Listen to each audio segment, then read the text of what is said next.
Okay, here's Missy the mink running around. I'm going to show you what I've trained her to do. So far I've trained her to attack bags. As you see, she's attacking the grocery bag. Now I've trained her to come when I call, and I've also been working on teaching her to retrieve things. So we'll see how well she does with that. And here I'm going to hand the camera over to my cousin Max. There's Max. Hey, little buddy.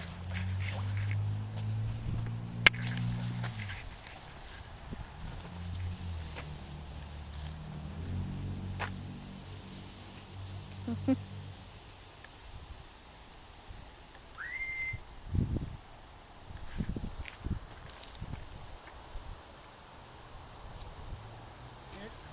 you see, she came when I called, just like she was supposed to. Now we're going to see if we can get her to retrieve. And start. Okay.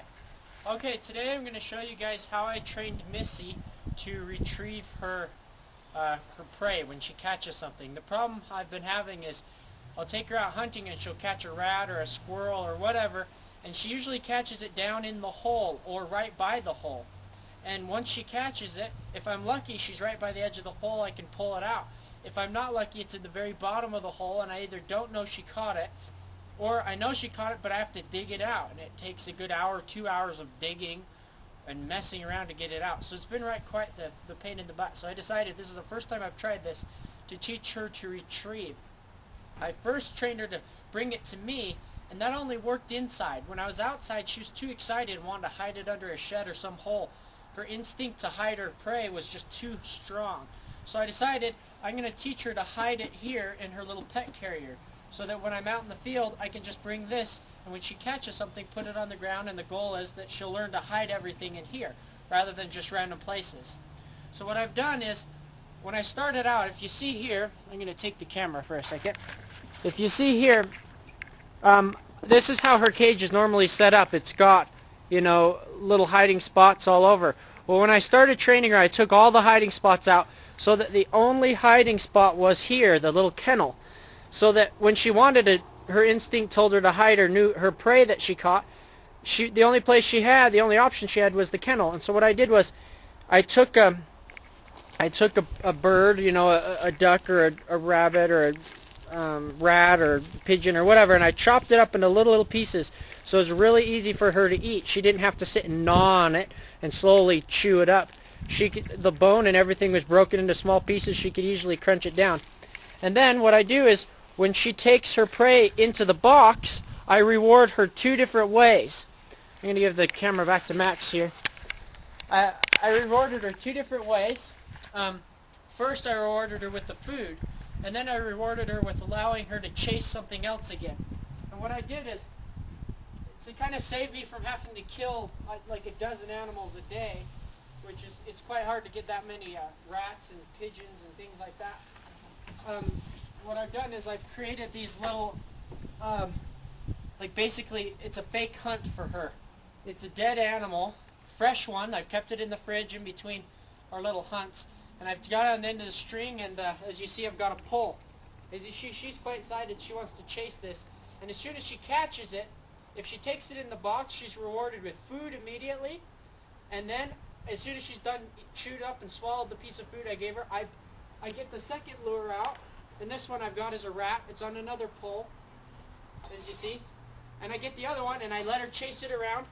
And as soon as she takes it back to there, then I give her another reward, and with the second lure that I've already snuck out of the box, I repeat the process. So she gets 2 rewards, food and chase. If she doesn't hide it in the box, then we're done. She doesn't get any more treats. She doesn't get to chase another animal, right? And I just do that over and over until she's had like 4 or 5 or 6 good runs in a row where she put it in the box, put it in the box, put it in the box without putting it in the wrong place. And when she does that, I feed her up. I give her as much as she wants to eat at the very end. So that's how I've been doing it. And when I say we're done, I don't mean we're done for the day. We're done for like an hour or like 15, 20 minutes. She just basically, her punishment for not putting it in the box is she doesn't get something else to chase, and she doesn't get a treat. And I take everything out so she can't just start gnawing on the dead pigeon. So I'm going to start showing you how we do this. Now we've developed to the stage where, as you see, there's a lot of different hiding spots. So she has to choose the right hiding spot. And sometimes that's a little hard for her. Even though she knows the idea, sometimes she gets a little excited and puts it in the wrong place. And when she does, she either has to then change it and put it in the right place or suffer the consequence. Consequence being the game's over. No more food, no more play. So, I'm going to put the box down here, and let's see how she does. Let's let her chase this pigeon.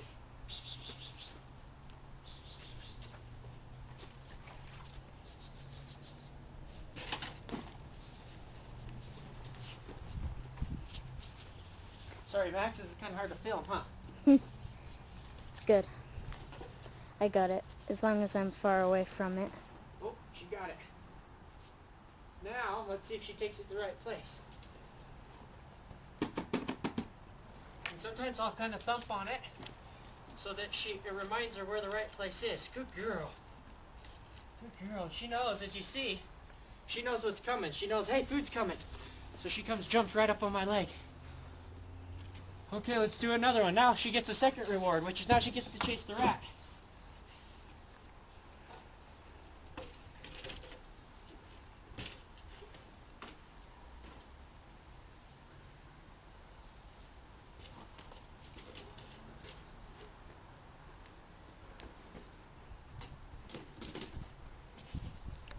Oh, she caught it right by the thing. This is not going to be very hard.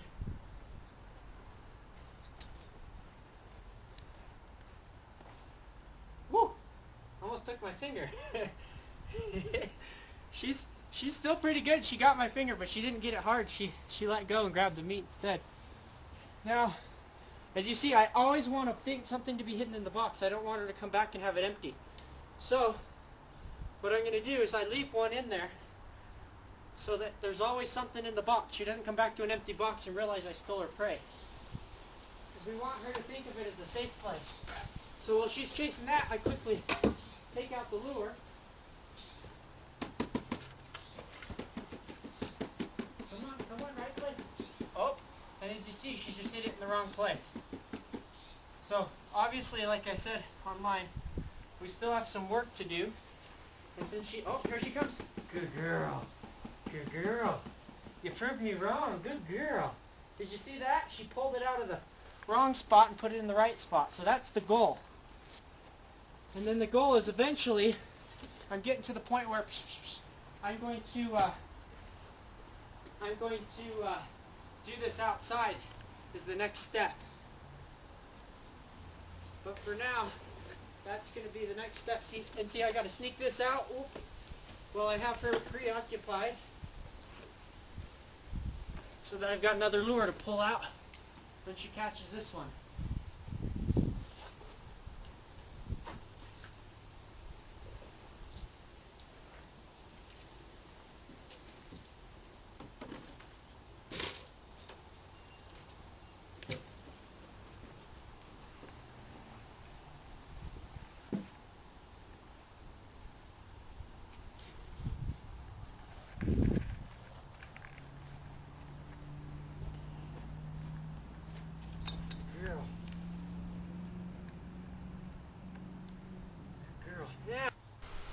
Now, for some reason, from this point on, I failed to continue narrating the video, so I decided to dub over some narration.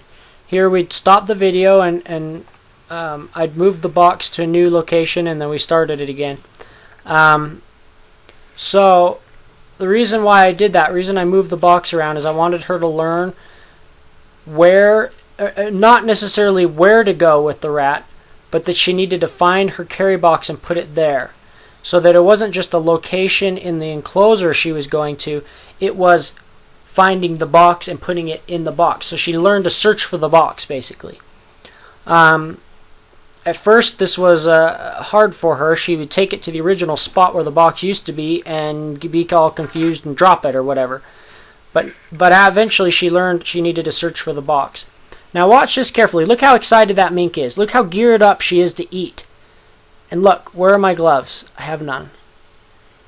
Feeding this mink, she's an adult mink. She was acquired as an adult. And here she is taking meat. Well, she's all geared up and full of energy and hungry, obviously very hungry. And she's eating that meat out of my blood-covered hands, by the way, which smell like meat, without any problems. Very, very different story had I tried this a few months earlier. I'd had her for 3 months at this point in the video, and yet she didn't hurt me. She's trustworthy to handle barehanded. Well, she's this geared up and hungry. So this mink's come a long way from, about 2 months earlier, before this video is made. She actually bit me to the bone for little to no reason. She was just a little bit annoyed with me. She wasn't angry. She wasn't afraid. She wasn't hungry. She just got annoyed and bit me to the bone. And here she is, geared up, excited, and hungry. And I can trust my hands, which, by the way, are covered in blood and smell like food. I can trust my hands near her. So she's come a long way. Now, what I'm doing here, the reason I jumped out, I'm getting the food ready. This is going to be her last retrieval because she's been doing so good.